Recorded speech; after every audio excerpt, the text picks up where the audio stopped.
Everybody, my name's Katie Mason and I work at Lancaster University, and I'm part of the Many Project Mobile Access North Yorkshire. I know some people here are part of this project and most other people are part of other test and trials type 5G infrastructure projects. So we're really keen that today's session is part of that broader discussion and collaboration that is strongly encouraged by our funders. And we think we've done a little bit of it so far and we found it really helpful, so we really wanted to reach out and invite comment and conversation really today. That's the purpose of it. My partner in crime is Sharon Wag. Sharon's going to be doing the slides for us today and contributing, and Sharon's really the legs on the ground in this project, so she'll have a lot to say as well, I'm absolutely sure. So if we go on to the next slide. This is just a little bit about how we're going to run the event today. So the aim is to provide a discussion here for those interested in working on digital infrastructure projects, and hopefully open the conversation for collaboration across different types of projects. But there might be lessons learned from this project that also work for other big infrastructure projects that aren't necessarily associated with 5G or connectivity. So we hope some of those lessons learned are transferable to those different contexts. And part of what we're trying to do at the moment is think about our project and how it's working, and what we can take from that to work on other projects in the future for ourselves, but also for other projects. So part of what we're doing today is using the discussions today to build into development of a toolkit, which we then would like to make available to others to use in their own work. So if anybody here would like to volunteer to look at the toolkit after we've input learning from today into it, we'd be really happy to get your feedback on it before we launch it. So today we're going to do short slots. It's organised around we called it a white paper. I think it got relabeled by DCMS as a report because in academe a white paper means something different to what it does in Whitehall and in government. And so it'd be really good to have a common language that's structured around that white paper discussion.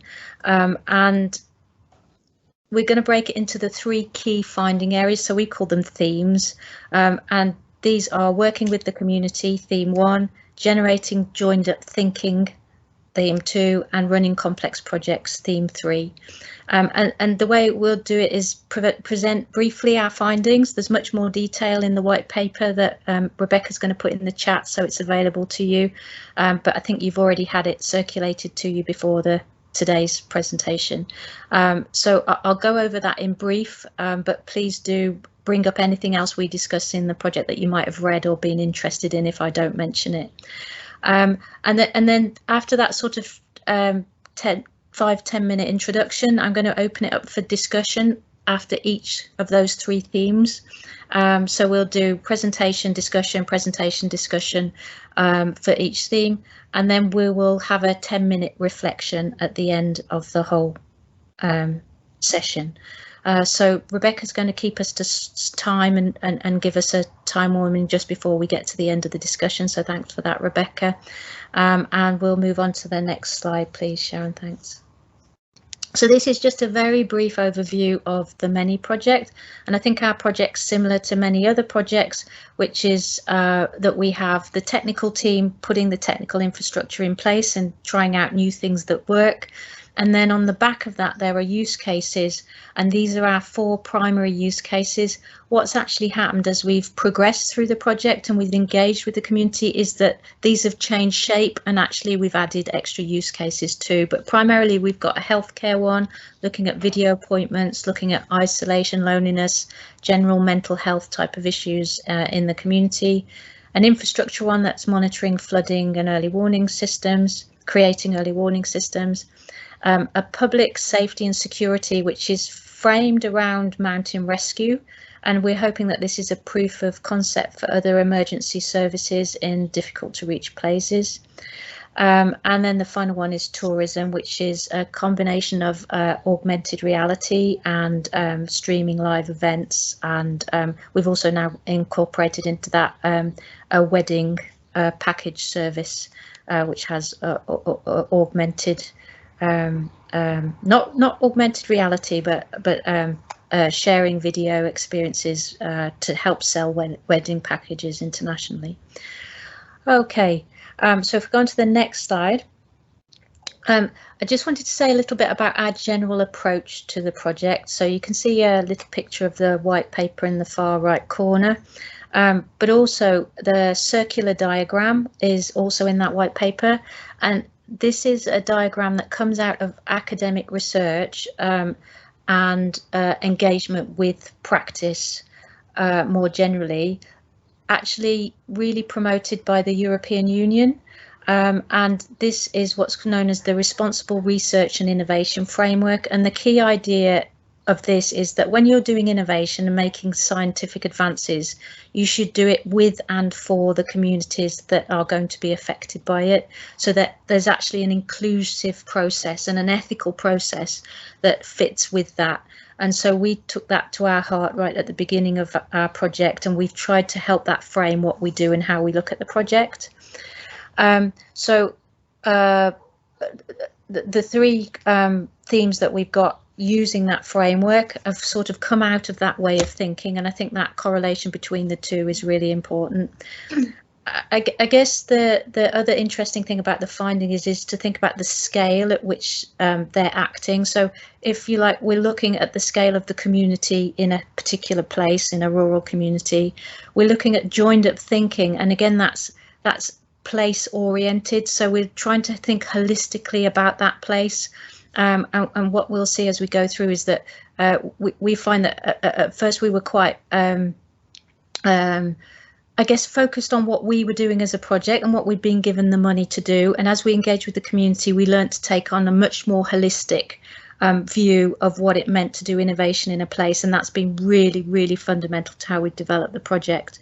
And so that is looking at across different projects in a place and how we connect and fit with those and what that means for the community as a whole. So us as a small part of a bigger system, if you like.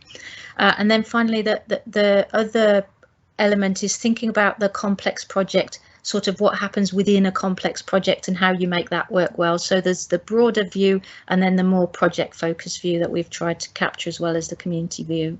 So if we move on to the next slide. Our first theme then is working with the community, and we did this in two core tranches of work. So the engagement team was community engagement was led by Michael Grayson, North Yorkshire County Council, who's with us today, and I'm sure we'll have a lot to say about this as we go on.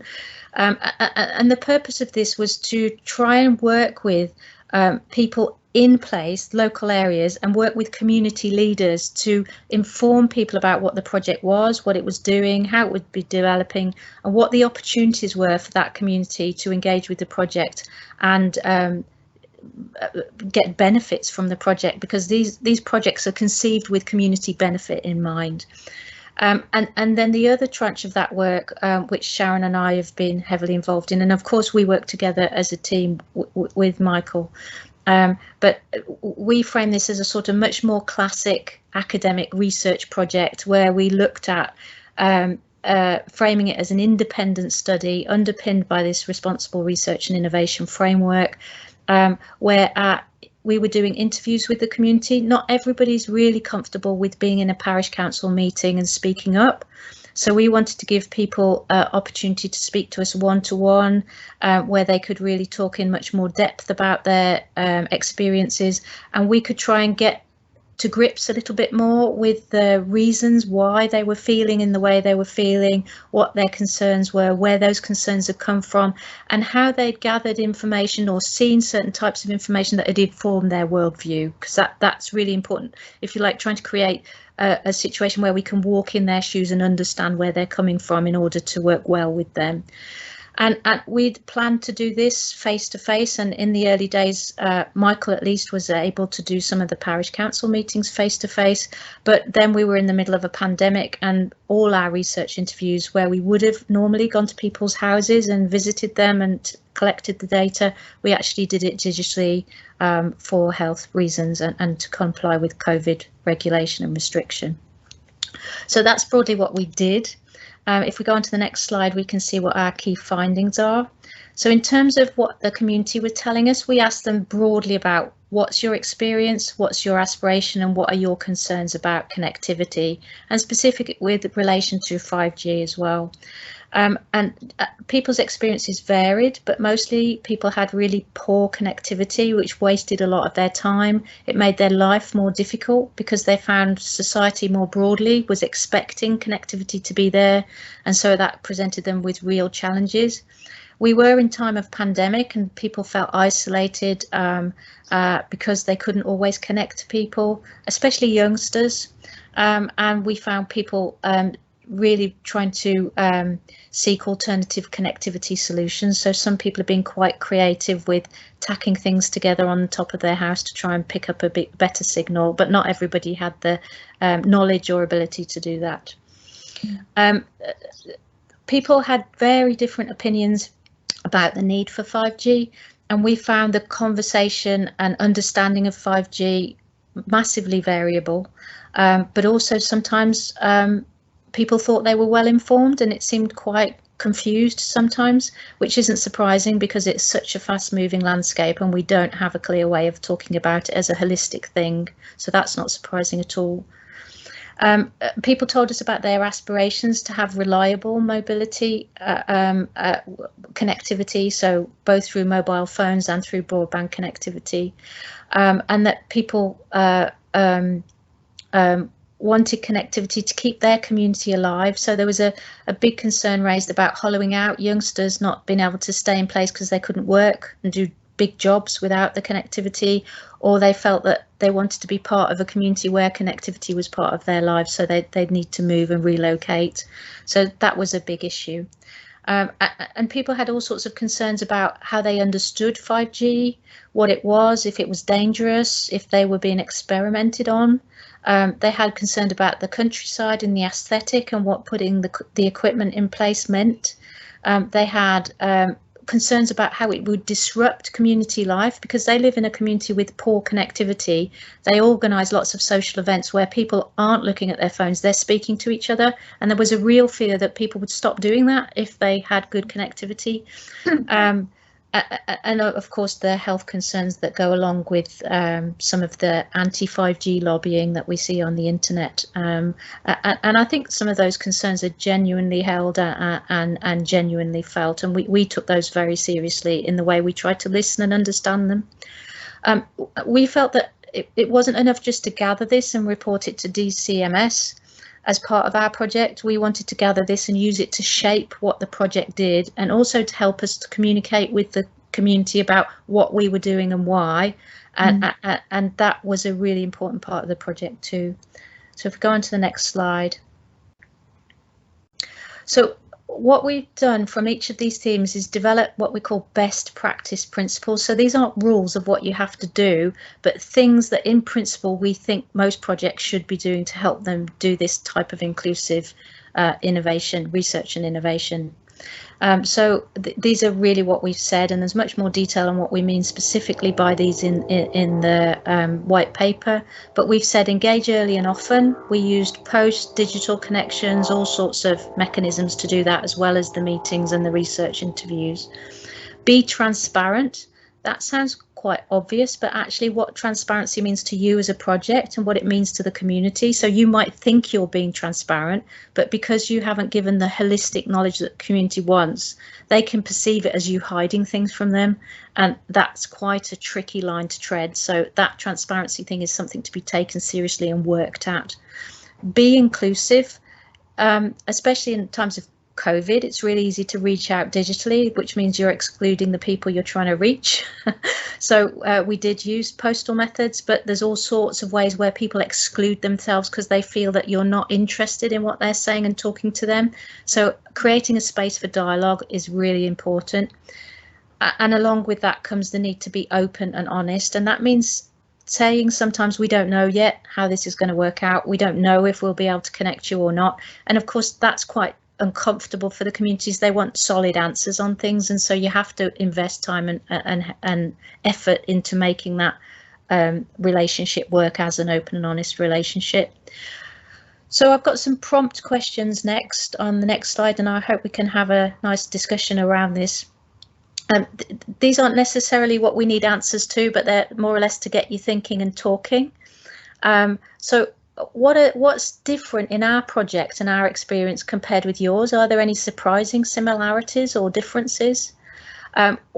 What is your project doing to capture community voices, and how are you using these to shape the infrastructure innovation in your particular project? And what are what our connectivity projects have had to relocate or change plans as a result of listening to your communities? So what have you done in order to make those changes? So I just thought I'd start that off, and I guess the protocol for today is we've got quite a few people in the room, so if you just want to unmic and you can shout Katie, and I'll try and come to you if I can see your picture. Sometimes the images don't show up, sometimes they do, or you can put a digital hand up and I'll try and come to you. I can't see everybody's name, but Rebecca will help me if I miss somebody, so please do shout out if we miss you inadvertently. I can see Gary's hand up. Gary? Yeah, hi, yeah, thanks very much. So as you can see from the background, I'm one of the project managers on the 5G Rural Dorset project. Our approach, one of the approaches has been to work with some local groups. So there is an organisation called the Dorset Coast Forum, which represents organisations and individuals along the coast, funnily enough, as the name suggests. One of our work packages is around coastal connectivity. So we found that was quite a good way to engage with a large group of people, using them as a sort of a vehicle. They were kind enough to set up a workshop for us where we could present on the project. And that gave us some really good feedback on our plans for essentially around things like digital signage that we've put into 4 locations to provide dynamic information about sea states and wave conditions and that kind of a thing. So we've changed a few things. One of the locations of one of the signs was changed based on feedback from local people that nobody ever went to the place that the sign was originally going to go.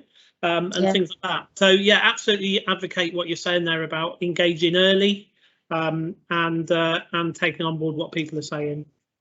And how did you do that? Did you write to people, or how did you let it be known, and how did people opt in? Do you have any sense of how that happened?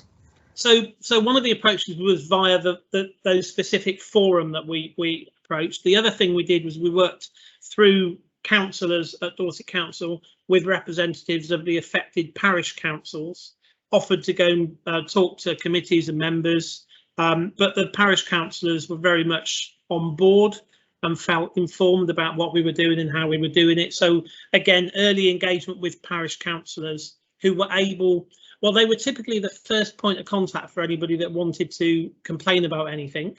So they felt prepared then and able to fend off any of those, but also they were able to tell people in their own words that they knew what was happening, what we were doing on the project. And instead of it being a surprise when suddenly there was a new mast going up, people knew it was coming in advance and felt, to varying degrees, felt involved in the decision making to the extent they can be around where a mast is going to go, for example. And did you get any anti-5G, we just don't want this stuff sentiment or you can't see, but I'm gripping hold of a wooden table at the moment. So far, I think we've been very, very fortunate. I'd like to say it's down to that early engagement and talking to people. I just think I know, for example, along in Devon and Cornwall, they've had many more issues than we've had. We so far haven't had many issues at all. And I just wondered, did you have a policy so that if the community sort of said to you, we don't want 5G, that you would have said, OK, we won't put anything in this place? Did you have a plan B or anything around that sort of? No, we didn't have a policy like that. We went into it with an open mind. You know, I think though, in reality, if we'd got that kind of feedback from a community early on, then we wouldn't want to force it on somebody, and DCMS wouldn't have wanted us to do that. So I think we would have listened and adapted our plans. But as I say, we haven't had any of that kind of feedback, and everybody seems generally quite happy. I mean, we're deploying 700 megahertz with Vodafone, and so, you know, one of the points there is, of course, the spectrum we're using is lower than the 3G and 4G spectrum. Yeah. That seems to be quite a big bone of contention. It's certainly come up with us, and it's also been the cause of a lot of confusion. So that's quite interesting. Thanks, Gary. Has anybody else had similar experiences? Jonathan? Yeah, it's Jonathan Harris here from Cumbria County Council. Where Cumbria County Council is part of something called the Borderlands Initiative, which is a partnership between Cumbria, Northumberland, Dumfries and Galloway and the Scottish borders, and we're part of the 5G New Thinking consortium led by Cisco Systems and the University of Strathclyde. But it's interesting to hear this particular webinar, because that New Thinking consortium, it's about community ownership, so a completely different set of issues. The community by definition has literally bought in, but I think some of the things that we've already discussed are interesting to me, to transfer those potentially to 4G infill. So we're looking across the borderlands to secure funding to go beyond where the shared rural network will go with 4G. And I think getting community buy-in for that will also be important, and indeed for Project Gigabit as well as that rolls out. One of the things that we've used as part of the Superfast programme and ongoing is we've got a network of what we call hub coordinators across Cumbria. Typically they're parish councillors that are interested in digital connectivity. So I meet with them every quarter to provide them with an update, and they help cascade that message. And the final point for me, what I found with the health scares around 5G, that a lot of it is that there are genuine concerns. I think you have to accept that, but it's the best way I found to address that is just to provide information to the community, to be able to give them the facts and the science around spectrum and power utilisation and non-ionizing radiation and what have you. I think once communities get the facts, then they can see that actually 5G might be less risky than 4G that's already out there, or even 3G, as was mentioned there. So it's that transparency again that I think is critical. That's really helpful. Thanks, Jonathan. Alex, did you have your hand up there, Alex?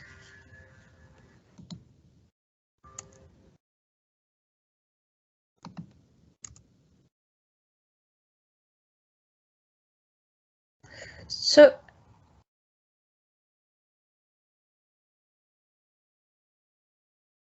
I don't see any more hands up. Does anybody else want to have any comment on the community engagement at all, maybe beyond the questions that we've asked here? Sasha?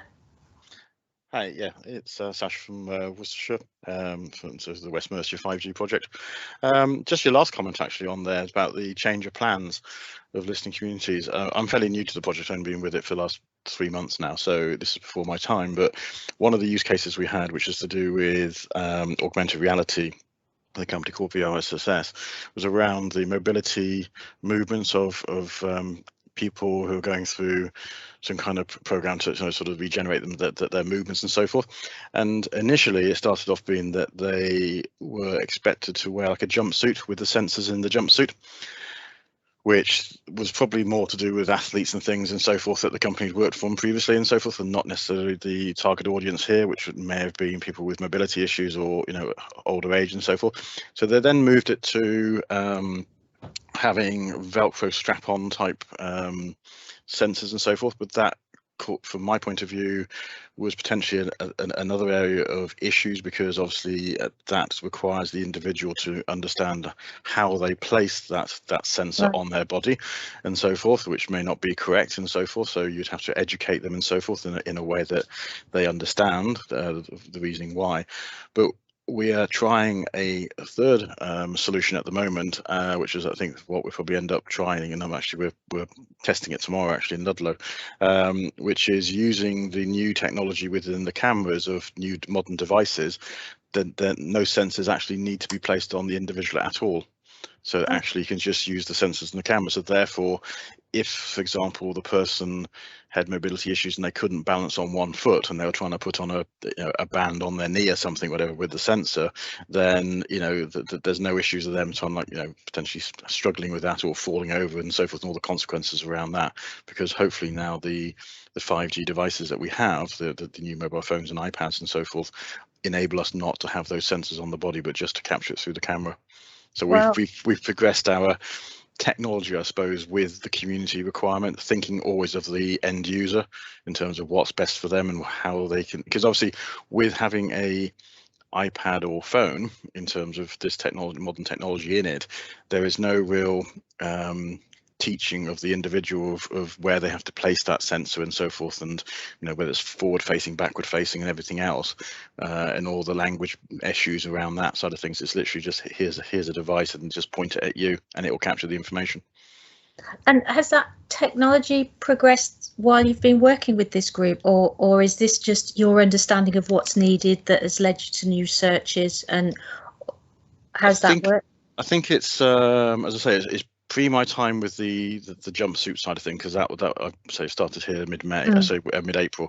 So that was prior to me starting. At that point, they were already on looking at ordering Velcros and so forth. But I think it was May, so I think the technology helped push that as well in terms of the modern technology coming. But it was always at the forefront. I mean, it's always at the forefront of our projects.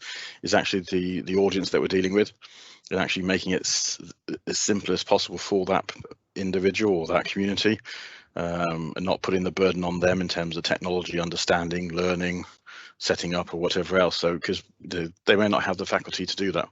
Yeah, and that was that trial and error that led to that rethinking, reflection on what you were doing. I think it's working with the service users, working with the physios. So tomorrow we're in Ludlow doing an onboarding event with physios and with healthcare people to get them on. We're fairly sort of early on in the project, so we had a slight hiccup. So we're still on the onboarding process, but this was through the initial discussions with those people in terms of, as I say, probably when it was first pitched in terms of the jumpsuit, it was probably, the athletes and so forth and whatever, that they were coming from that sort of era in terms of capturing the data and not necessarily understanding that the audience that we were looking at potentially may have issues with getting into that suit, strapping things on and so forth. Yeah, we find this a lot with our use cases, because there seems quite a difference to me in doing a community engagement and consultation, like going to the parish councils and telling the community, like Gary was saying, we spoke to the community and they told them the masks were coming and told them that was so the signs would work, etc. Or working with, if you like, development of a use case where you're working with professionals that can really see the advantage of the need in a way that maybe a community can't. Did you see any distinction between those two groups in your project and your experience? Well, as I say, limited experience at the moment. The engagement with the community, I have yet to see really that much from our point of view at the moment. So we're still early on and so forth. We haven't put the masts up and anything like that in the area. We're focusing at the moment as part of the trial and test bed thing of getting the trials in place and so forth. So obviously we need, I mean, the first stage is getting the service users to accept the trial, and that's what we're going through at the moment, is getting them on board. We're talking to them about, okay, how do we identify the people that we, so we're health and social care use cases is what we have. So we're targeting specific groups. So next is then the patients, which patients and what's the criteria around them? Are they in their location? Do they have access to 5G and so forth? So there's a whole lot of criteria and policies and practices we're going through with that side of things before we probably start going too far out into the audience of the wider community. Thanks. Yeah. And I think that's a very deliberate decision with some projects, and then other projects that's like an accident of how the project evolves. So it's quite interesting of how we make judgments and choices about these things. Thanks, Sasha. Skip. Anybody else want to share their experience?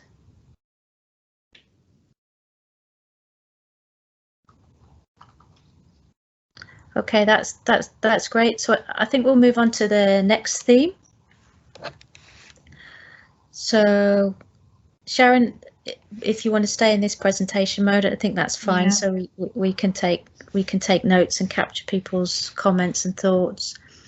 So our second theme was about generating what we've called joined up thinking. So our key findings are relating to what we've called different social worlds. So this is something that exists in the sociological literature, and we've all made that comment about people that, oh gosh, that person comes from a different world from me, or that's a different world. And when we talk about that, we're quite often talking about a different set of behavioural norms, a different way of being in the world. So we would expect a group of teenagers to behave differently from a group of 50-year-olds when they went out for a good night out, for example, because those norms are different. And so it is with different forms of expertise. So in our particular project, we've got, if you like, the world, what I call the social worlds people. So the people that are developing the use cases in conjunction with users, and those might be end user consumer of services or the providers of services, etc. They can be both of those things.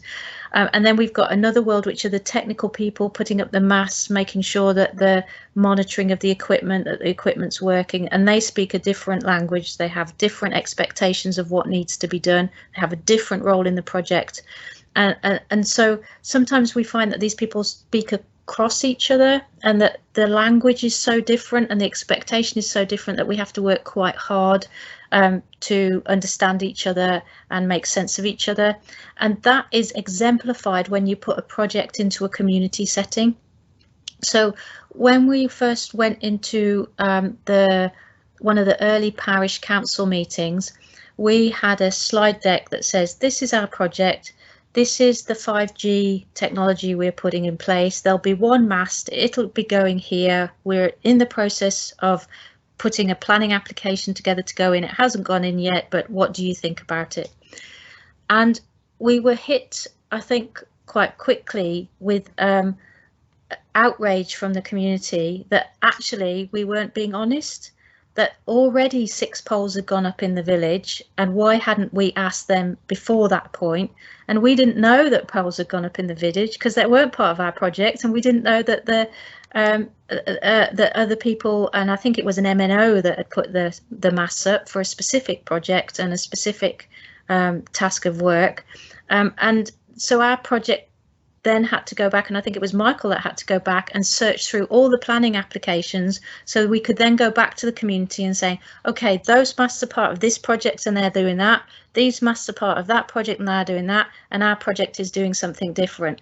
And then their question was, so why the hell aren't you all using the same mast? Why have we got to have 6 masts instead of 3? Which is a very reasonable question from their perspective, but a very difficult question for us to answer when we've put in a bid for some money, got the money to do a certain thing, gone in the community to do that certain thing, and then hit these types of questions. So one of our big appeals is to think about when you're trying to run these projects, think about all the expertise that comes together and how you get those different groups, community, outside, businesses outside that you want to take advantage of the 5G, and then within the project all the different expertise that you're bringing into the project, so that you sort of get everybody who's stepping in their own rhythm to start to step in rhythm and ask the same questions and generate the same sort of expectations. And it's quite difficult to do. So what we found was we got better at identifying where the tensions were, understanding the implications of the tension for the community, the project and the policymakers, and then sharing that knowledge across so that we could take a more holistic view. I think another, I don't know whether it was a mistake or a natural step, that we assumed that certain people had certain knowledge sets that they didn't have, and that was because of this different sort of social worlds thing. So we had to work quite hard at trying to work out what everybody needed to know, how to articulate that clearly, and Rebecca, as part of our communications team, has done a huge job on that. So gradually understanding what people did and didn't know, and articulating what it was we were doing and how we were speaking to those different agendas was a really important part of our work. And so it led us to the conclusion that actually collaboration isn't a luxury, it's actually an absolute necessity for this type of rural community connectivity project, and that you've really got to have an understanding of the infrastructure in place. It's not enough to know what it is you want to do, you've got to connect it with this holistic picture. I know Michael Grayson's here. I don't know, Michael, if you wanted to add anything to say a bit more about our experience about that and how important that understanding has been. Yes, by all means, it did prove very challenging in this area. What we tended to find was there was several different projects going into the same area at the same time, and none of them were linked. Like Katie said, it's difficult because funding for different projects come from different areas, and getting that all from different funding sources to getting that all to tie together in one area, it is a challenge for anybody doing this. I don't know how we overcome that, how everybody does it. It's good to listen to what people can say and their experiences on that going forward, because going into rural communities is a key thing that they want to know. They want the minimum amount of disruption for the maximum amount of benefit. Thanks, Michael. I mean, we've had interesting experiences for the sort of DCMS perspective, because they're encouraging collaboration across projects, but they're all projects within the test and trials funding scheme. And as Michael said, there are different funding sources, so that collaboration or sharing of information may not be there at all. And so to actually go and dig and discover what that is and how it fits with your project is quite a difficult job, and not something that we'd anticipated, I think, when we set out.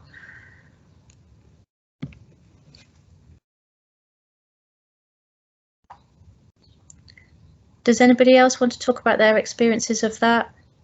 Hi, Jonathan. Yeah, I think a lot of this is organisational. I think, first of all, it's absolutely critical to share infrastructure where you can. The MNOs will do that commercially on their existing 4G masts and are deploying 5G now commercially. But I think we've got to join that up with the shared rural network, and I mentioned the Digital Borderlands 4G infill programme as well going forward. But the organisational bit, I think, depends how you're structured. If you're structured into silos, so you've got a 5G testbed and trials programme in a silo that's separate to any working with DMSL on the shared rural network or working with PDK on Project Gigabit, it is going to be difficult. And we're lucky by accident rather than design in Cumbria and across the borderlands, it is joined up. So I'm responsible for digital infrastructure, full stop, across Cumbria. The chief executive of Dumfries and Galloway chairs the Digital Borderlands Project Board, which is responsible for digital infrastructure across the piece. So I think organisationally you can try to address it. And as I say, I don't claim to be clever there. It's just happened by accident for us. So is that so that the organisation takes place in the place, as it were, so it's connected to your region and you're situated there? Because I wondered if there was a policy level where government are deciding where to invest, but I know it doesn't all come from government. There might be other sources as well from what you're saying, which makes that joining up difficult too. So it seems that it needs to be locally placed, that joining up.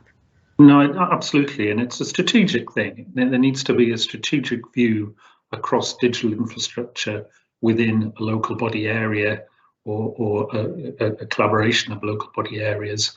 And as I say, I think we're lucky that we've got that in Cumbria and across the borderlands.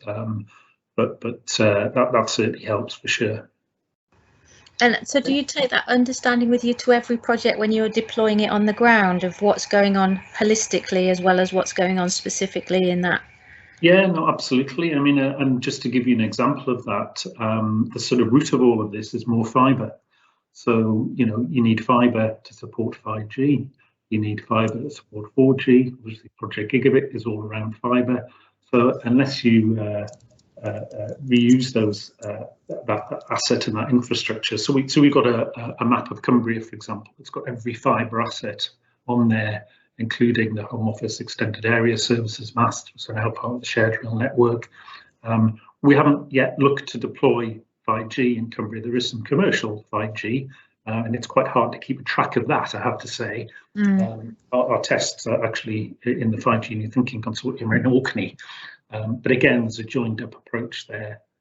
Orkney's relatively easy, although it's dispersed in several islands. It's a relatively small population to deal with there. And how did that decision come about, where it was sort of the infrastructure, the digital infrastructure lead was sort of centralised? So is it some sort of coordinating point in place? Was that a historical thing, or because it seems to be quite different in Yorkshire, and it's just interesting to explore why those differences. Well, it was a political thing. It actually came from our lead members.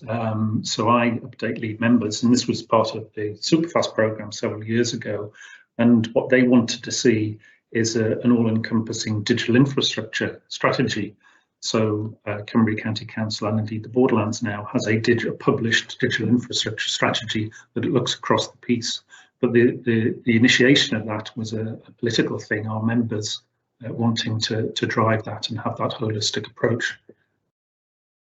Great, that's really good to know. I think Michael would have appreciated that in North Yorkshire, wouldn't you, Michael? Yeah, I have an interesting question on that. Have you had any joy with the MNOs joining in with this, or are they just, we find that they tend to run their own way and not necessarily listen to what you try and do? I would agree with that 110%. I think anybody who's worked with MNOs knows that they can be a challenge. I think one of the benefits we've got, because we've got some funding earmarked for further 4G infill, we are getting some attention, particularly with Digital Mobile Spectrum Limited, which is a joint venture of all 4 mobile network operators that are managing the shared rail network. So we have got a route in there, and we've got some money, which always helps get their attention. But I have to say, without that, yes, they do tend to just go their own way, plough their own furrow, and do their own thing, and aren't really interested in a broader digital infrastructure strategy. Mobile UK can be useful contact as well. They're the trade association, or they're driven by the MNOs, but it's still another avenue to explore. Yeah, I'm in contact with them, and they do are useful to some points. Yes. Great, thank you, Gary.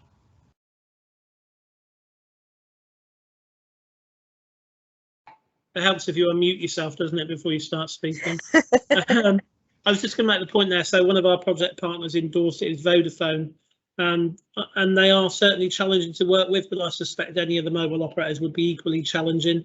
What I would say though is that we've helped them to acquire and build a site in less than 12 months, which in a rural area they're saying is one of their fastest from scratch, because we engaged with the planning department and sought their very early engagement and direction and guidance on where we might be able to build a site and where we definitely wouldn't.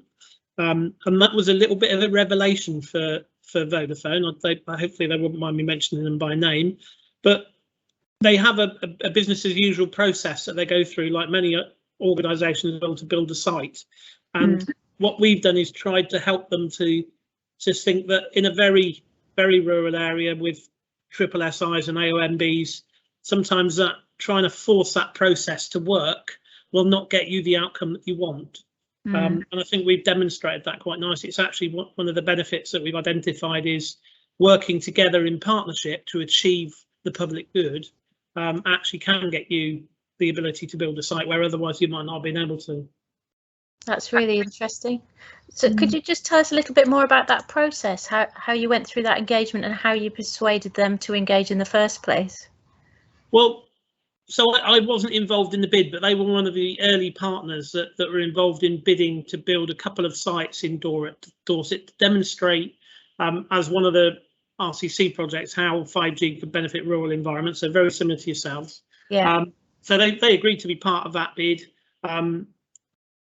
The benefit to them was to understand how we can reuse existing assets, so backhaul power, maybe mast infrastructure, where it's available, not be in the optimum location from a radio planning point of view for their network.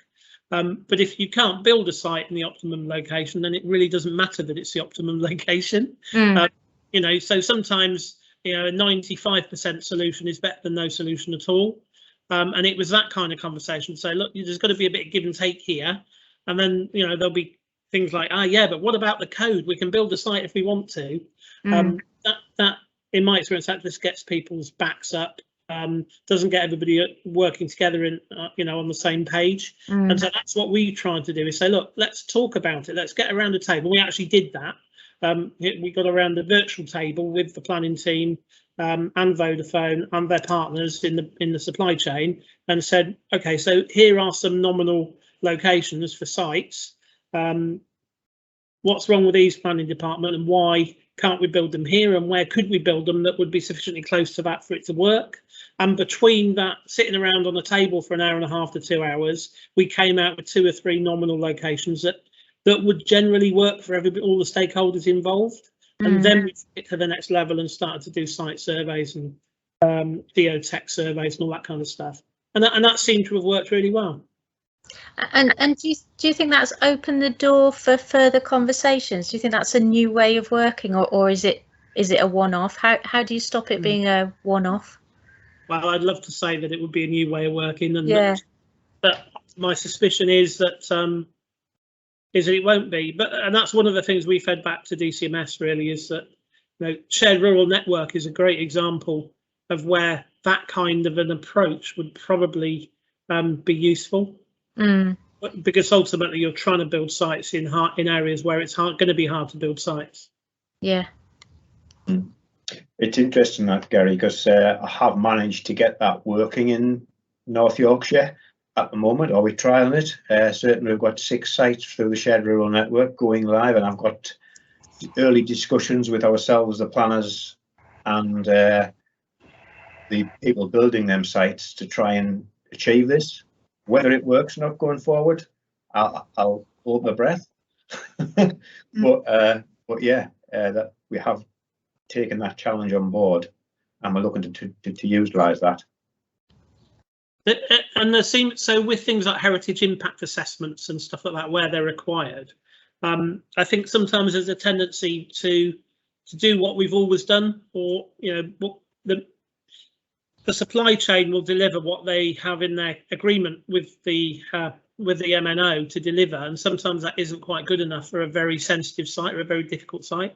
And a one-size-fits-all approach is a bit challenging. So I think it's helping to understand that if you really, really want to build a site here, you might have to take a slightly more flexible approach to doing it. But good luck with it. Yeah. Thanks. That's great, Gary. Thanks.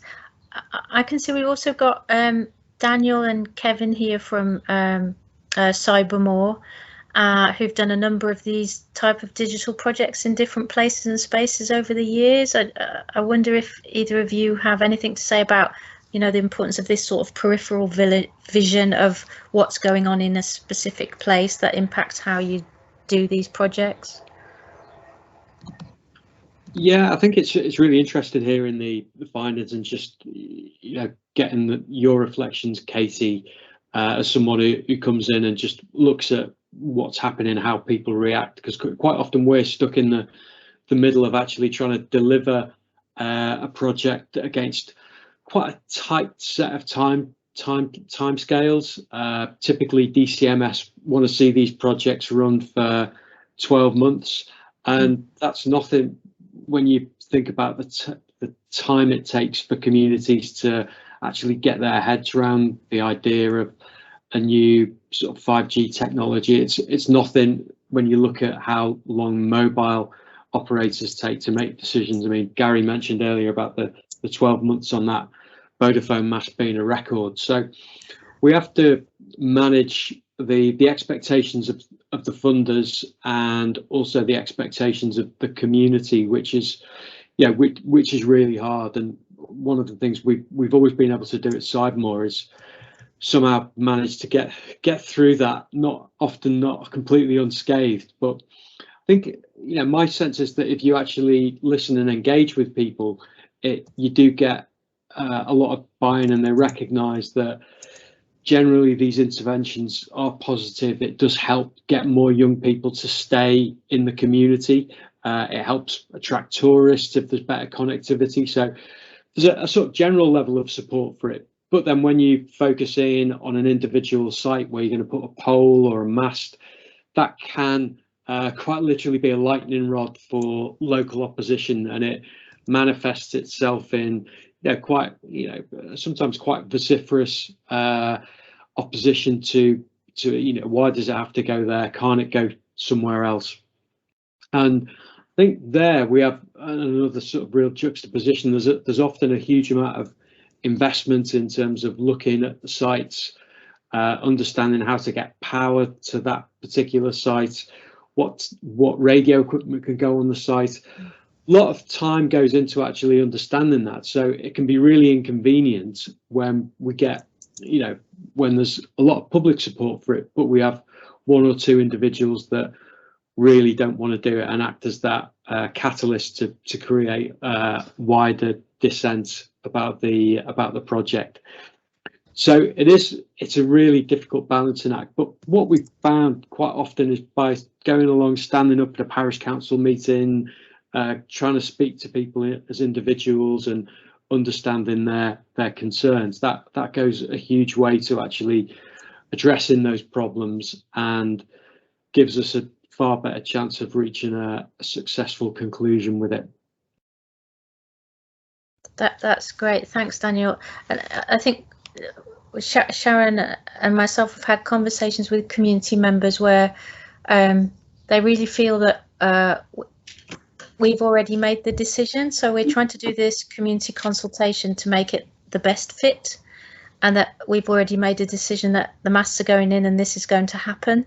And I can completely understand why it feels like that. But the level at which we make the decisions, and by the time the funding's attributed and committed at the policy level, it's a done deal to a certain extent.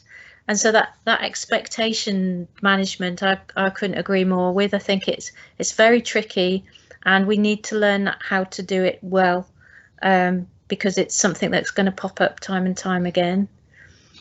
Thanks, Daniel. That's really interesting. I'd say that the industry standard, though, is very much to just go and drop the stuff in, go through the planning process, even though there's a lot of shortcomings. And I think one of the successes or the challenges on these projects, both 5GRIT and the Many project, is that we have gone out there and asked people about the technology. And quite often we've been that lightning rod after years of resentment against mobile network operators that have just come and done this stuff in a relatively sort of faceless way. Because we're actually asking people the question, they're coming back and they're treating it as their opportunity to vent about all the stuff that's gone on over the previous 15, 20 years that they weren't happy about. That's interesting. I wonder if anybody else has had that venting experience. I can see how that could happen. I always struck as well we had one conversation with some people we were interviewing, and they thought that we were experimenting on them because it was a research project and that they were guinea pigs. And if a commercial company had come in, then it was all legitimate and it had been tested, and so it was fine.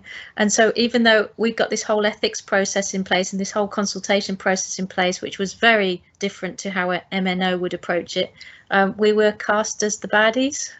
So I understand that lightning rod experience.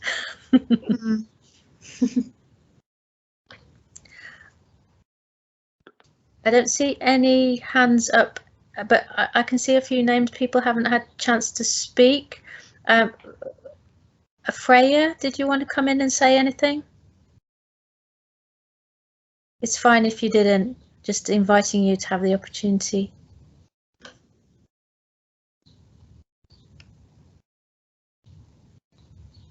That's all quiet. Okay, so we'll carry on for now. So thanks very much for that. That was really interesting in helping us think about the joined up thinking. And I take heart from Cumbria's centralised point. I think that will be something that we will integrate into our recommendations. I think that's really important insight. So we'll go on to theme 3 now. Next slide, please, Sharon. So here we're thinking about running complex projects and what that means. So collaboration is seen as a good thing to do, but we find it a little bit of a blunt instrument, and that we need quite nuanced mechanisms to really make things work well across projects and across different groups of people. And so we'd like to think a little bit more about how you deliver good and effective outcomes and what those collaborations look like. And so one of our observations is this notion of institutional voids emerging, and they can emerge within projects in surprising places. So as we went through the project, we found that the different groups were working on different things, and sometimes the bits didn't always fit together.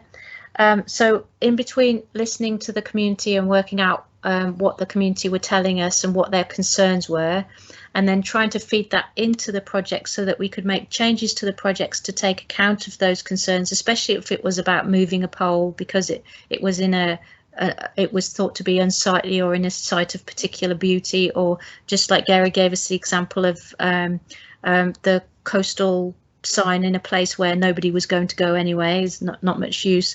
Those sorts of insights. And so we thought then, when we started to do the use case development and trials with the community, that we try and rope in some of those people that were interested in the connectivity, particularly to experiment with the equipment and the different services that we could offer to them through the connectivity that was starting to be provided. And we found that there was sort of an institutional void between something being run as a research project and then opening them up and inviting those people, or inviting them to not take part or take part in having and trialing the equipment. So those little voids can actually stop a project from working. So trying to constantly stand back and reflect and look for those gaps where things are falling into gaps, and then doing the repair work to make that work smoothly. There was quite a lot of that going on. And so we're quite mindful of the need for sort of knowledge activism that looks at what's going on in the different parts of the project and shares understanding and ideas, and then tries to map out where the voids are, where things are falling between the gaps, and then doing the repair work to try and create solutions that work for everybody as much as possible to the best effect within those gaps.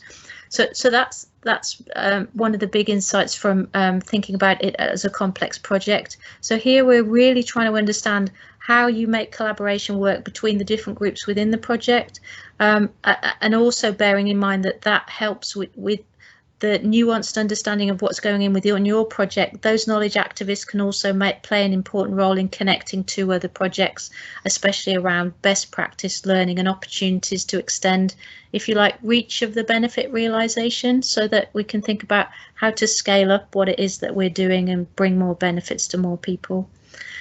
So if we go on to the next slide, Sharon. We've got a couple of questions here around what did your project do? Did you discover any institutional voids, and how did you go about understanding them and doing the repair work? And do you have people in your projects that you might consider to be knowledge activists that are working between the different parts of the project, or even maybe connecting to other projects that are doing this more holistic work to deal with the institutional voids that emerge?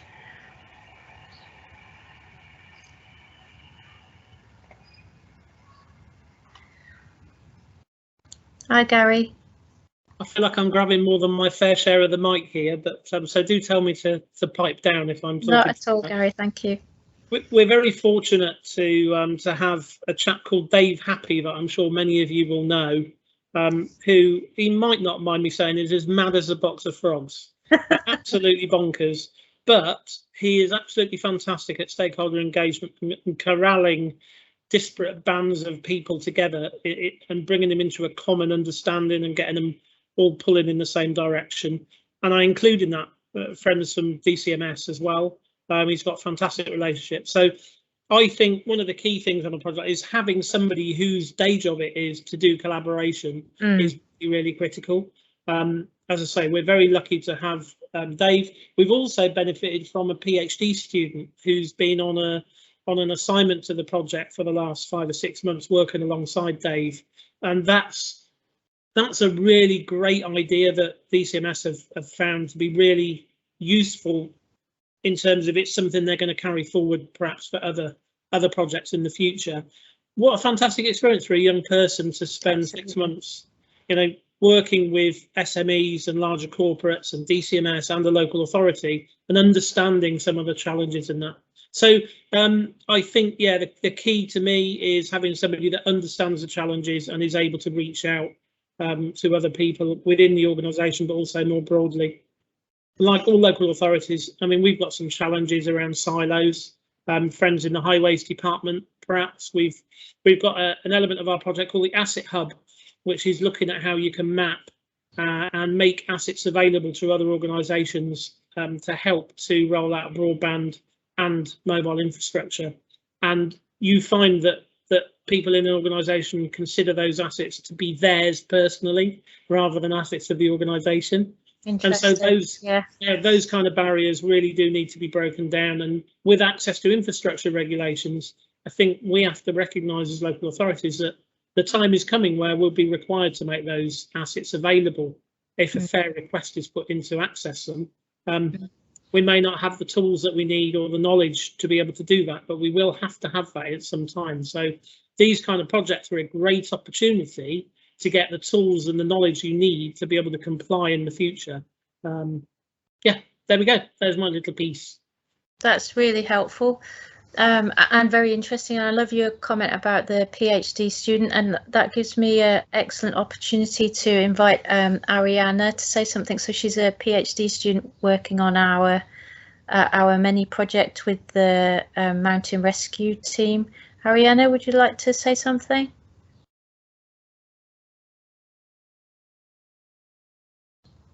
Hi there. Yes, sorry.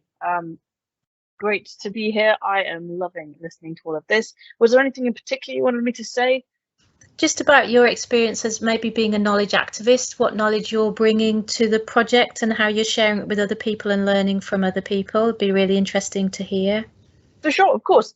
So just a minor clarification. I'm not actually a PhD student. I'm employed in my capacity as a research analyst, but I have just come off the end of my PhD. And so what I'm bringing is, because I specialize in engagement, especially digital engagement, it has been more online platforms. What I've been doing is working with the mountain rescue services to really understand what their requirements are. So I've loved listening to everything you're all talking about. It's all about listening. And so, for example, we did a field test. We've got a little 5G cell that we're trying to make work, and we just invited some of the mountain rescue team to come and look at it and to see what it was. And that process meant that we could ask them questions, and if they laughed at something, we'd ask why, what's going on here, and they'd say things like, we can't use drones because the rescue dogs jump up at them, which we would have had no idea about. So we had no idea of what would be useful to them, because our focus is getting 5G comms up and running. We don't even, we think smart glasses are a great idea, but if someone's on the smart glasses, then they're distracted from what they're doing, so they need a partner. So it increases the resources needed to support the technology in place. So I think in terms of what I've been bringing, and I agree that having a PhD student on a project like that would be absolutely invaluable. I'm sorry I didn't get that in during mine, but I would say that in terms of engagement, it really is about making the space to include people's input, and then reporting back to show that look, here's what your input, even if just in this report, a few lines from them saying, yep, looks cool, we have some questions for later on, but it's all looking good. Or, we wrote a report and we had some clarifications, what does this look like? We can't afford, an entirely new system. Is this going to work with our existing operations? So I'm going to stop there. That's a lot. There's a lot I could talk about this for a very long time, but I love where this is going. I love hearing what's going on. My apologies for not recognising you're a PhD, but congratulations on that, and it's great to have you as part of the team. Thank you. We've also got Jonathan again with his hand up. Jonathan, do you want to come in? Yeah, I just wanted to pick up on the point made by Gary there, that I think the use of public sector assets to host 5G infrastructure is going to be very important going forward. You obviously need a lot of infrastructure to deliver good 5G coverage, but there are a lot of public sector assets. So we're currently in the process of mapping all of those assets and potentially, we haven't got approval to do this yet, but potentially marketing them to MNOs to see if they're interested in deploying infrastructure commercially. There are some sensitivities around that, but in itself, you've got much more control if infrastructure is going on public sector assets, and can therefore manage the community engagement much better. But for example, at the moment, we've parked schools and just said, well, no, we don't want to look at infrastructure on schools just yet. It's just a little bit too contentious at this point. But we are looking particularly, a trial site is the Cumbria County Council's head office in Carlisle, to use that building to host commercial 5G infrastructure. That's really interesting. And Gary said something about, this is going to be the way of the future. Where's that coming from? Where's that push coming from? And how fast is that drive accelerating, do you think?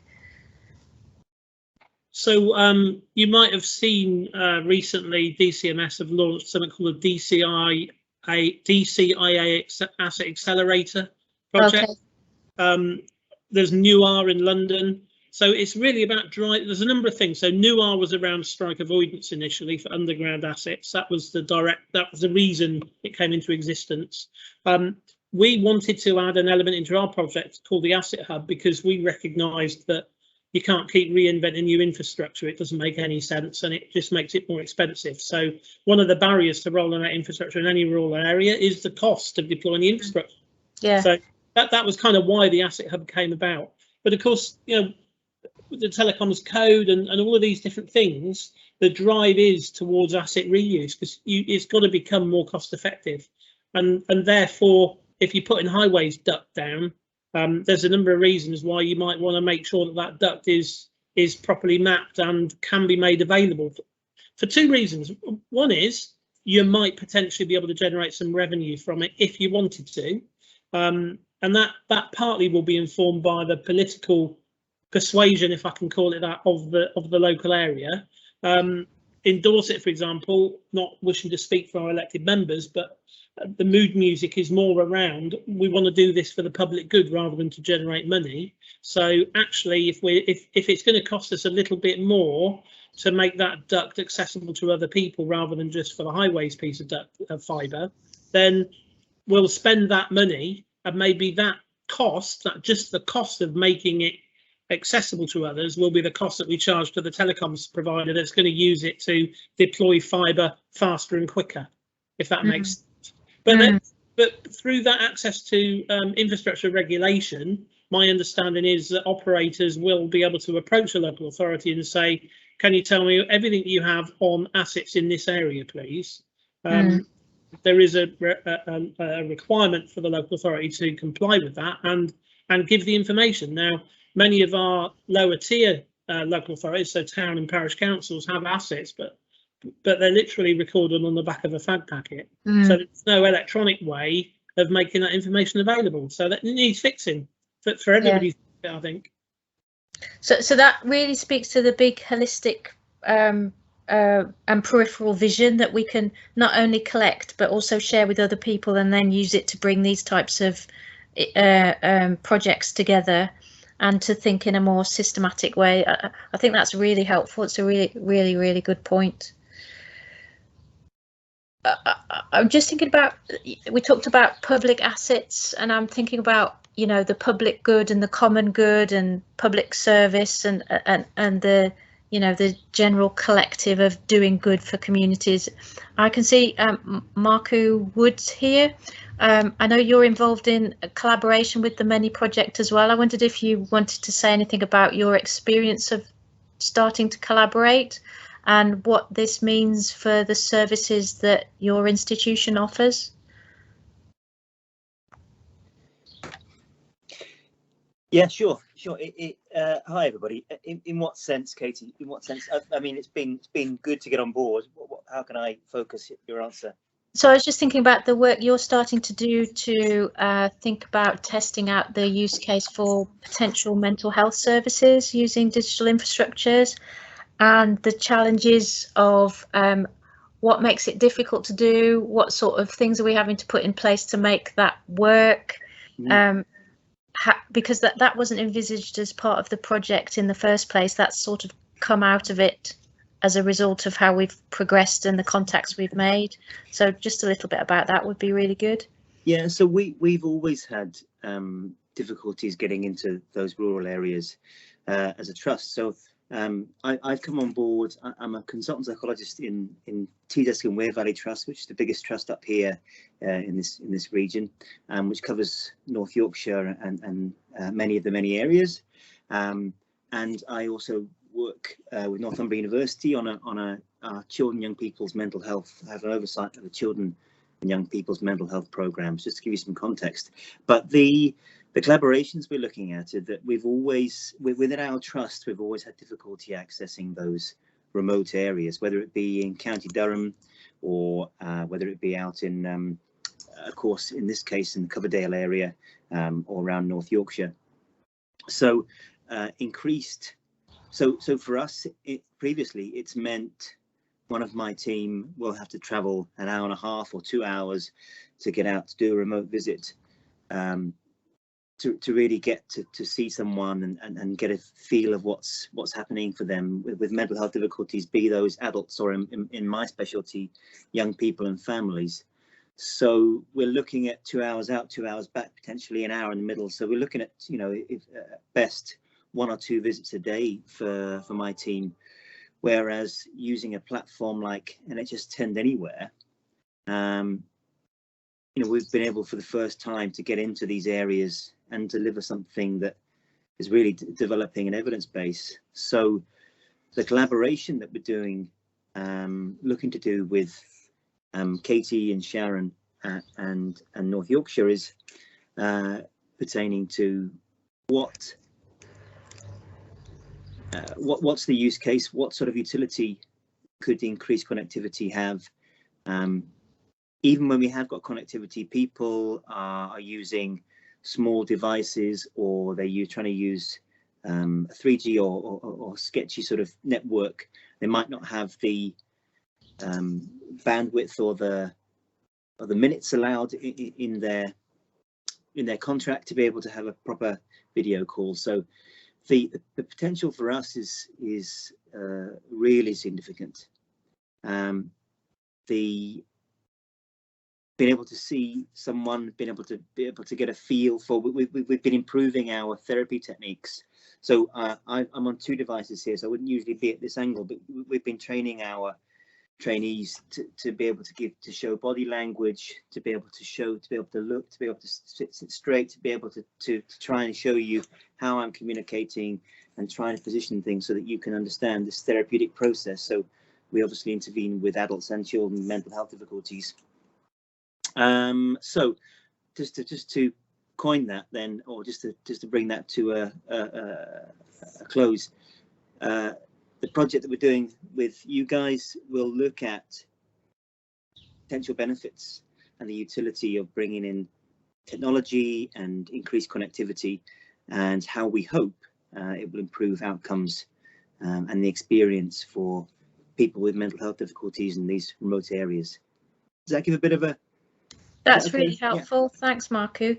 And that whole process of working out that collaboration is an unfolding process, because it's uncertain of the group we can go to, it's uncertain of the ethics processes we have to go through, it's uncertain. So there's all this sort of repair work that we're having to do all the time to make that work smoothly, and it shows how much effort goes into these types of projects, but not just from the technical perspective to get the kit working, but to get the social project working and the community involved in it is quite significant. And that's a really nice illustration of that. Thanks for sharing that, Marku. And I look forward to progressing that project.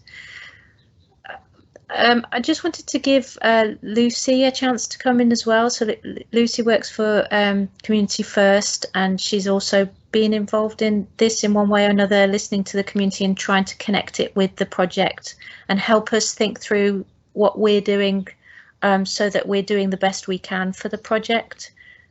Lucy, would you like to share any thoughts with us? Hi there. Yeah, sorry, I'm just trying to get my camera working, which doesn't seem to be happening. I don't work for Community First, actually. I do work for NYCC. Sorry, Lucy. Okay, that's okay. In the Stronger Communities team. Is Michael Fletcher here? Is anyone from Community First here? No, that's fine. That's fine. I can. Sorry, Lucy, my mistake. It's absolutely fine, Katie. I just didn't. If Michael wanted to say something, you know, I could have given him the opportunity, but that's absolutely fine. So, yeah, I do apologise. I was a little late into this meeting due to something else that overran, so I didn't catch the start of it. So sorry about that. That's fine. But yeah, so really our role has been trying to ensure that the community feels as though it's had the opportunity to have a voice, whatever that might be. And I think our initial feeling was that this would just be, people would just be curious about the project. But actually what seemed to kind of really take over was obviously quite quickly the concern about 5G, and the sort of as certain views started to come through, that perpetuated and obviously started to take over the other elements of the project that we were trying to focus on, really, around trying to capture people's sense of isolation and how digital technology could impact their lives. So I think we had to kind of, in a sense, put that to one side and go with the go wherever the community was taking us, which seemed to be down the road of having to kind of facilitate conversations around 5G. What I'm just trying to think, Katie, what is it particularly that you want me to focus so I was just thinking about, do you want me to talk? I was thinking about how those communities have dominant voices, but there's a plurality of voices, and how the work that you've done between keeping us on track as a project and making sure we're hearing what's going on in the community when they don't come and talk to us directly, but they talk to other people, so that we can get a sense of what's going on and navigate the politics of the landscape as well as we possibly can do. I think those, I certainly found your insight really helpful on that, where we've got one group that was very strongly against, and other people that aren't in a group because they're happy with it, who are very strongly for, but they're not, they're fragmented, and we're trying to represent that plurality in the way. I think it's probably worth, I think it's probably worth saying that the fact that there were different opinions caused some issues, because those who potentially weren't concerned about the effects of 5G and just really welcomed the technology coming into the area, potentially felt that they couldn't then put that viewpoint across, because where we get these, we know that in very remote communities, it's quite a close-knit community as well, and I think people are often really concerned about disrupting that sense of community, and they're potentially more concerned about that than they are engaging with the project. And I do think we've probably seen some of that, and it may well have prevented some people from engaging. We also experienced community groups who potentially we would have asked to kind of come on board and be more involved with getting the message out there, I think probably wanting to opt out because of that dichotomy, I guess, and saying, well, you know, we're here to represent our community, and so we have to respect that there are different viewpoints, and as a result of that, you know, we can't come down on one side or the other. And I suppose, you know, I see it a little bit, you know, as local government officers, you know, having to be completely apolitical in our approach. It's a little bit the same when you represent a community. You have to be quite careful if you're doing that authentically. You have to be really careful that you are being very respectful of all the differing views. So I don't know to what extent, Katie, you want me to talk about how we kind of went around the houses a little bit in talking about loneliness and isolation, whether that's in any way appropriate here, or whether we are just trying to kind of thrash out issues relating to kind of the problems in engaging. Yeah, I think that's quite a nice example about how we understand it and how we make it relevant to the situation that we're in. I think that would be really nice, Lucy. It was just how we adapted, really, wasn't it? Because I think when we started, we anticipated that, as we know, there are lots of you know, there's lots of research out there suggesting that lack of connectivity can lead to loneliness and or isolation, and we therefore cited that as kind of being one of the areas we wanted to test, and as part of that we felt we needed to somehow identify people who were in that position, in the hope that the intervention would then show us at the end of it that there had been a really positive impact. But that obviously required people to kind of identify in the first instance as being lonely. And we found, well, quite quickly that was going to be really difficult. And I think there's different reasons for that. I think part of it is that we know often within these communities, people choose to live in these remote communities.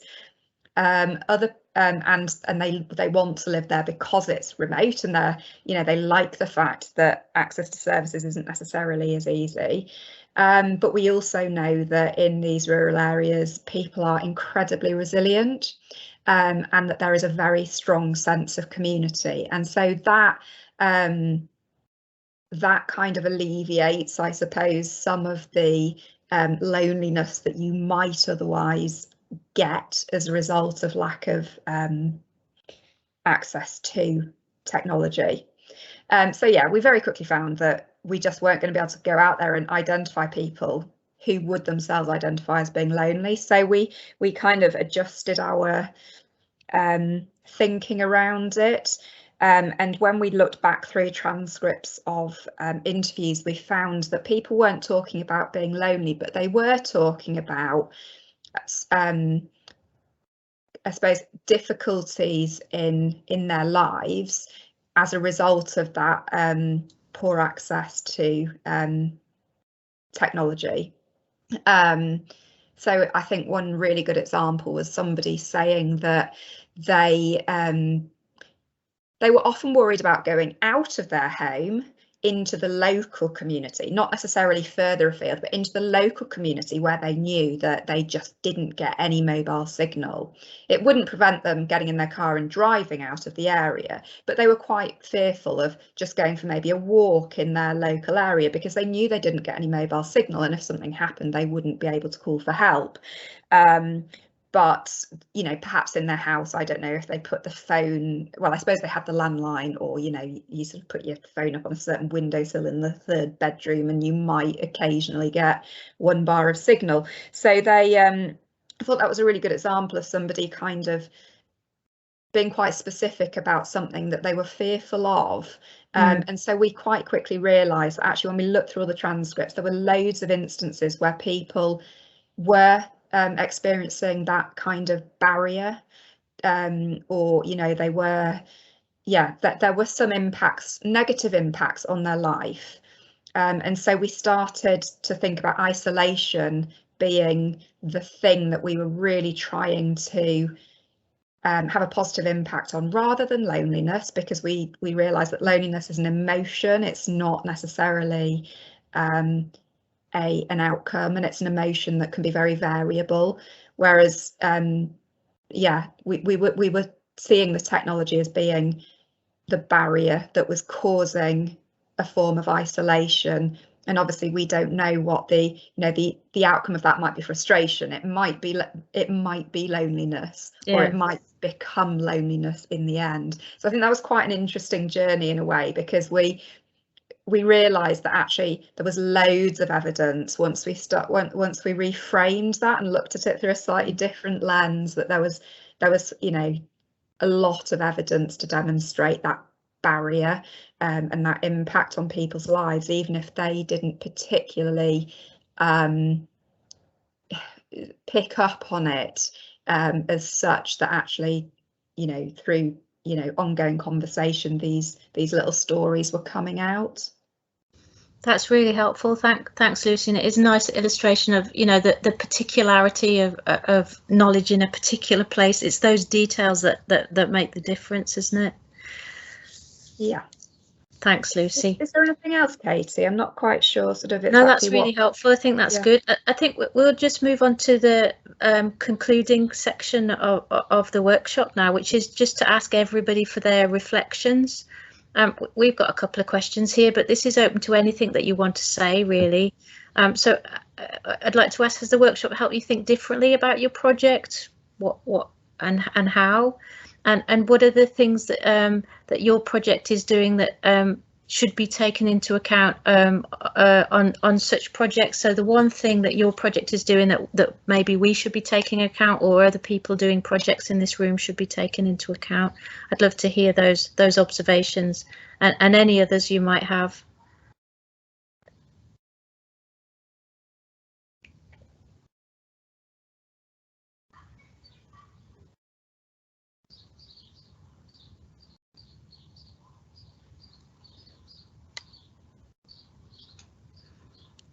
I wonder whether, while people are thinking about that, Sharon's been taking notes and sharing, capturing people's thoughts and sharing them. I wondered, Sharon, I don't know if you wanted to come in and say anything at all, just while people are gathering their thoughts.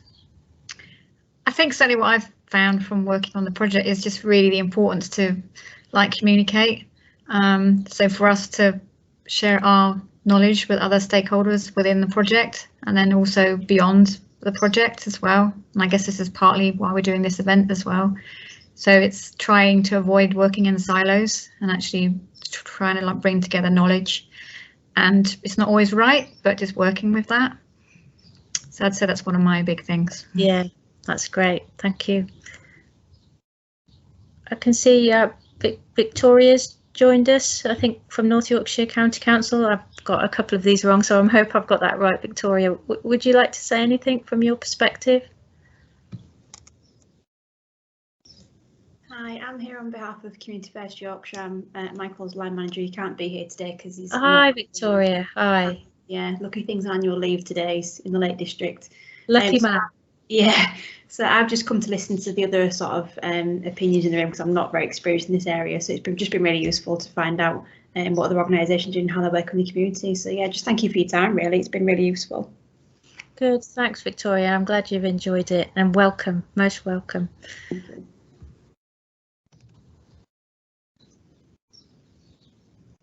Any other concluding thoughts?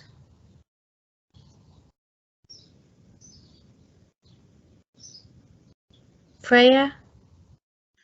I just likewise want to thank everybody for a really interesting session. It's been super thought-provoking. So I'm the new digital transformation lead in the West of England Combined Authority.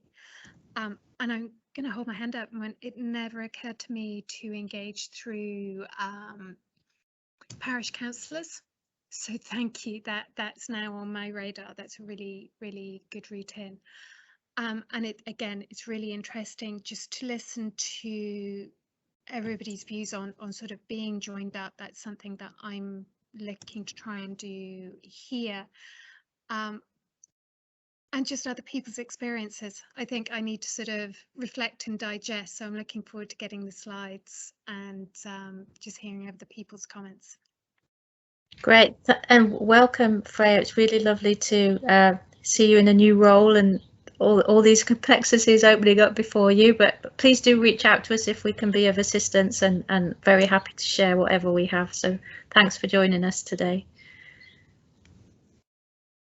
I feel like I've got to ask Gary and Jonathan if they want to say anything before we finish. Go on then. Just one sort of final observation from me. I think one of the important things from a communication point of view is to explain to communities the benefits of 5G. There's a lot of misconceptions around there, and people think, well, it's just faster 4G, isn't it? Whereas if you can say, well, no, the technology works in a different way, which opens up new opportunities, be those some of the use cases that have been mentioned today around augmented reality or potentially monitoring applications as well. It is an exciting technology. I'm a technologist, so I'm a bit of a geek on these things, but it will, I think, genuinely deliver different benefits. And the final observation from me is that just occurs to me that lockdown has some benefits because I think it helps collaboration. All of us wouldn't be meeting here if it hadn't been for the coronavirus crisis, because it would have been a physical meeting in some location in North Yorkshire, perhaps. And whereas I think now, hopefully we'll retain this as we come out of lockdown, where we have much more of this online collaboration and discussions, which I found particularly useful. Thank you, Jonathan. That's great. Thank you. And it's a really good point about, I don't know how I'm going to have time to go back to real world meetings because you get so many extra in with a digital meeting. Not very true. I mean, much as I liked travelling to Northallerton to meet Michael, it's an awful lot easier to do it from your dining room, isn't it? Yeah. Katie, there's one other thing I think we should add to what we've been saying there today. I think it's missed out. We engaged with our local councillors initially, and the councillors for the area that we go into, the county councillor for there, was key in getting us heard in them areas because she had the local connections with all the local parishes within there. And she got her on board. She was very supportive of the project and assisted largely with that engagement with the parish councils. So that was a good step with that, with what we learned as part of that. That's great, Michael. Really helpful. Is Gary still here? No, he dropped out. Okay. And Sasha's gone too. Daniel, any last word?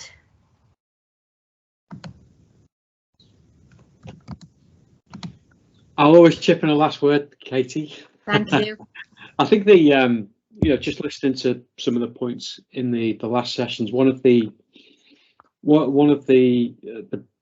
biggest barriers seems to be all around the access to the physical infrastructure that we can use to put the 5G antennas there. And I know Jonathan talked a bit about the issues in Cumbria. Gary mentioned that, you know, those assets in Dorset, the individual members of the council teams consider them to be their own personal assets. And to me, that, you know, this has always been one of the big challenges that we've got, in that the people who control those assets aren't necessarily aligned with the objectives of these projects, and they're often quite concerned about the sort of commercial stuff they're going to lose out on if they let go of those assets, in inverted commas. So they're going to be, you know, people will say to them in a few years' time, "Oh, what, you let that go for a song, or you could have done more with it if you'd used it in a different way." And that, to me, seems to be one of the key sort of barriers that we have to overcome if we're going to roll out this 5G technology at scale. I'm not exactly sure how to do that. I think it's, you know, you're looking at hundreds of years of land ownership law that could be revoked, so I can't see that happening. But maybe, you know, more of a steer, more education is probably the best in the short term, just to make people aware of what, you know, the true value of what they've got. I know one of the parish councils we worked with on the Many project had an idea they were going to get £20,000 for hosting a mast, which was, yeah, ridiculous. It was like pie in the sky, but it was very difficult to walk them back from that number after they'd got it into their heads. So those are some of the very sort of practical challenges that I see these sorts of projects have got to manage going forward. That's great. Thanks, Daniel. I don't see any hands up for anything additional. I just want to finish by showing you what our toolkit's starting to look like. So we presented today a number of themes, 3 themes, and with each of those themes we've presented principles of practice. So we tried to design a toolkit that says, this is what the theme is about, here are the principles of practice, this is what the principle is good for achieving, and this is the methods by which you can achieve it. We're still developing at the moment, and I think we've got really good insights today which we'll take into that. On the next slide there'll be a summary sheet that sort of says, okay, if you're trying to do this sort of engagement, these are the sorts of activities you should be looking at doing. Hopefully that'll be with you soon, but we'd really welcome if anybody's interested in trying it out, reading it through, offering us further insights or critique of how we could make it better. We'd be really happy to engage with you on that. We're hoping by the end of the month that we've got a first draft, so please do let Rebecca, myself or Sharon know if you're interested, and we'd be very happy to engage with you. I think it only remains to say a huge thank you for the discussion and contributions today, really valuable to us, and we wish you every success in your infrastructuring activities. So good luck and thank you.